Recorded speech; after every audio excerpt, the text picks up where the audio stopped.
Baik Pak Victor, mengamati langkah Bank Indonesia yang sudah memangkas suku bunganya sebanyak 4 kali, tapi kalau The Fed belum juga, begitu ya, diharapkan di bulan September ini akan memangkas suku bunganya. Menurut proyeksi Anda, apakah The Fed akan memangkas suku bunganya di bulan September ini? Dan jika iya, berapa basis point sebetulnya yang akan dipangkas oleh The Fed? Ya, ini pertanyaannya baik sekali ya. Jadi memang setelah kita melihat dan kita nantikan seharusnya Fed ini secara konsensus itu akan menurunkan suku bunga sebesar 25 basis point. Jadi konsensusnya itu sudah sampai mencapai di atas 90%. Jadi dengan kata lain kemungkinan Fed memangkas suku bunga itu sudah hampir pasti di minggu ini. Jadi itu yang kira-kira kita prediksi sih Mbak sebetulnya. Baik, jadi artinya memang The Fed diproyeksikan akan memangkas suku bunganya di bulan September ini. Betul. Sebesar 25 basis point. Tapi kalau dilihat di sisa tahun 2025 ini, menurut proyeksi Anda berapa kali The Fed akan memangkas suku bunganya? Kalau kita lihat di tahun lalu kan The Fed memberikan sinyal akan memangkas suku bunganya 2 kali begitu ya. Yeah. Tapi di tahun ini ada yang memproyeksikan setelah September ini akan memangkas sebanyak 3 kali atau bahkan akan sebanyak 2 kali. Tapi menurut Anda, proyeksi Anda seperti apa? Jadi sebenarnya yang dipangkas itu bukan berapa kalinya tapi berapa basis point-nya. Jadi kalau misalnya kita ngelihat dengan adanya non-farm payroll yang kurang baik ya, terus kemudian inflasi juga sebenarnya masih bisa terjaga.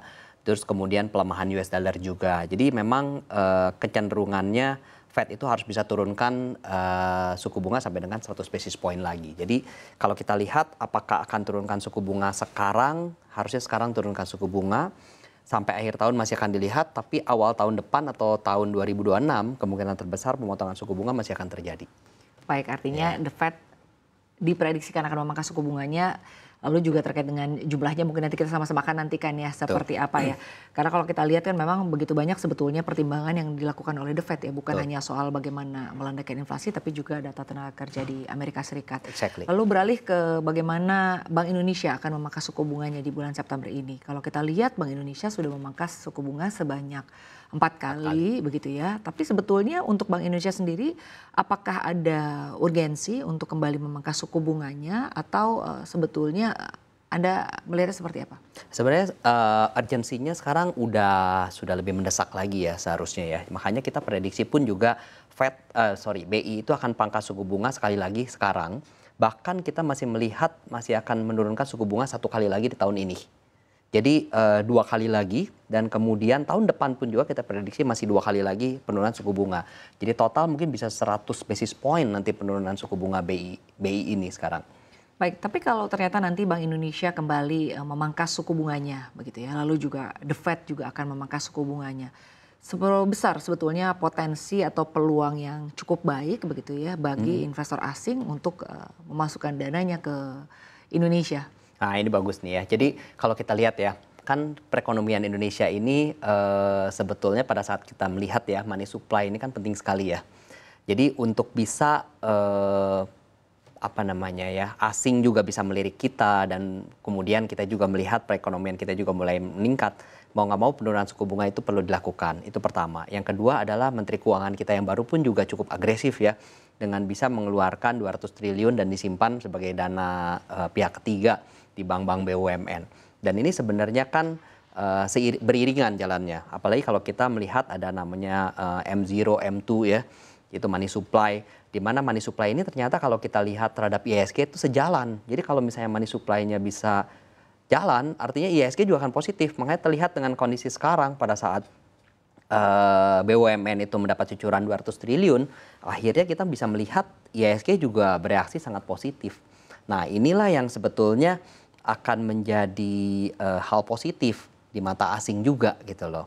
Apalagi kalau kita melihat inflasi kita juga terjaga, terus kemudian pemerintah juga ingin mencanangkan pertumbuhan ekonomi yang sekarang 5,12, pengen nanti ke depannya ke 8%. Nah pertumbuhan ekonomi ini kan nggak bisa terjadi dalam semalam. Jadi harus dibangun dari sekarang. Mau nggak mau makanya dibangunlah dari sekarang. Mulai dari money supply yang ditambahkan, kemudian juga penurunan suku bunga. Nah itu yang nanti akan menarik minat dari investor asing. Apalagi kalau kita lihat juga SBN ya. SBN itu real yield kita sekarang di level 4%. Itu yang membuat akhirnya asing membandingkan dengan emerging market lain, kok Indonesia menarik banget ya. Jadinya akhirnya ya asing sangat tertarik untuk masuk ke Indonesia. Baik, sebetulnya kalau kita lihat begitu banyak sentimen yang mempengaruhi bagaimana pasar keuangan kita ya di tanah air saat ini seperti apa. Kita tahu di pekan lalu reshuffle kabinet ini juga cukup memberikan hentakan begitu ya kepada bagaimana rupiah, kepada bagaimana juga saham. Tapi yang menarik adalah di hari ini gitu ya, kita lihat pasar saham kita pergerakannya cukup menarik, berada di 7.900-an. Apakah Anda juga melihat ini sebagai sentimen begitu yang cukup menenangkan pasar nih? Seperti misalnya terkait tadi Anda sampaikan 200 triliun yang akan atau dikucurkan ke bank-bank himbara begitu ya. Nah, tapi kan kalau kita berbicara mengenai dana yang akan diberikan kepada bank-bank ini sebagai dana pihak ketiga, apakah juga Anda melihatnya ini secara jangka menengah atau jangka panjang ini bisa menjadi sentimen yang cukup positif dan juga bisa mendongkrak perekonomian di tanah air? Oke, jadi ada dua hal sih Mbak. Jadi kalau misalnya kita lihat secara jangka pendek dari sisi capital market itu dampaknya langsung. Apalagi kalau kita melihat ya dari adanya demonstrasi beberapa minggu yang lalu, hanya 2 hari dan kemudian langsung positif lagi. Kemudian ada reshuffle kabinet, ada penurunan dan kemudian positif lagi gitu ya. Kan berarti dampak positifnya cepat kalau dari capital market. Jadi kalau jangka pendek capital market itu akan langsung bereaksi positif. Makanya terlihat dari sekarang. Cuma untuk pertumbuhan ekonomi, apalagi kita mau masuk ke real sector, itu butuh waktu. Jadi pada saat pemerintah ataupun Kementerian Keuangan mengucurkan dana 200 triliun ke Bank Himbara, itu kan tujuannya supaya bisa dicucurkan jadi kredit. Untuk bisa memberikan persetujuan kredit butuh waktu. Belum lagi juga harus dicari debitur-debitur yang memang berkualitas kan. Jangan sampai kredit macet ya Pak? Iya, jangan sampai kredit macet juga. Nah itu pun juga pasti perlu waktu. Jadi memang dalam jangka menengah dan panjang baru akan kelihatan. Kalau yang sekarang baru kelihatan jelas adalah memang dari capital marketnya. Baik, tapi kalau dari investor sendiri atau dari pelaku pasar sendiri melihat fundamental ekonomi Indonesia saat ini Pak, sebetulnya seperti apa sih Pak? Sebenarnya kalau misalnya kita lihat semua data-data perekonomian, kecenderungannya memang sepertinya positif. Apalagi kalau kita lihat pertumbuhan ekonomi 5,12 gitu ya. Kita melihatnya bahwa yang paling penting adalah stabilitas politiknya bagaimana. Begitu kita melihat stabilitas politik itu membaik, sentimen-sentimen juga akhirnya positif, indikator-indikator ekonominya juga sudah mulai menunjukkan penampakan yang lebih baik ya setelah kebijakan pemerintah seperti ini. Apalagi kita lihat juga kan US dollar sekarang ada di level 16 ribuan, bisa dijaga seperti itu. Itu udah menunjukkan bahwa fundamental Indonesia semakin membaik dan sepertinya juga bereaksi positif dari sisi capital marketnya. Makanya IHSG menunjukkan tanda-tanda positif, menguat terus. Kemudian yield bonds yang 10 tahun pun juga udah turun terus ya, sekarang di 6,3. Itu menunjukkan hal-hal yang sebenarnya pelaku pasar itu melihatnya sebagai momen yang positif sih buat ke depannya. Baik.